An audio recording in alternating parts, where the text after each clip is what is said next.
A lot of students come to me and say, I'm always 50-50. I always get down to the top two answers or two answer choices and I choose the wrong one. So the first step in sort of addressing this is using your mark out tool. We all want to think we're 50-50 between the top two choices. We all always do. I know I do. You can sort of fib to yourself unless you use your mark out tool and you see evidence of that you are actually 50-50 between the top two answer choices. And then I sort of want you to decide, is the top two answer choices, so you get your percentages on UWorld, your percentages on Amboss and Kaplan that tell you how many people answered this, or are you between two totally different answer choices? Were you completely off base? And that also helps, if I was your tutor, then that would sort of help guide what we addressed in our sessions and what we sort of focused on calendar-wise for you. Anything to add here, Dave?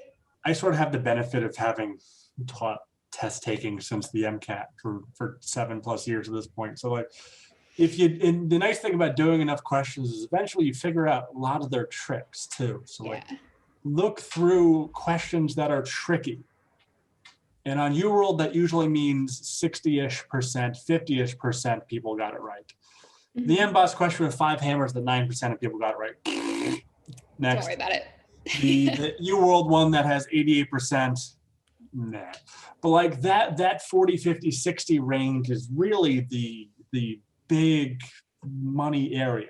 See what tricks the test writers have tried to put to disguise what is probably a fairly simple concept or topic.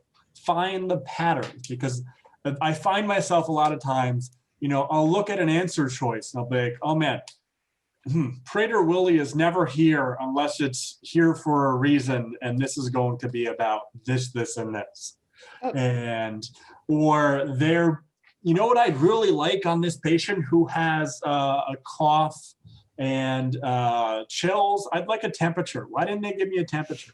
Or why is this person who's sweaty doesn't have a sugar? Their sugar 20, is that why? So, reverse engineering the way the test writers think is a good advanced skill to work on, because you'll figure out their tricks, and then even if you don't know, it's a 280 question test. If you can give yourself 10% or 20% better chance by marking out one additional one, you're playing good odds over 280 questions or so. You'll get a couple more right along the way. So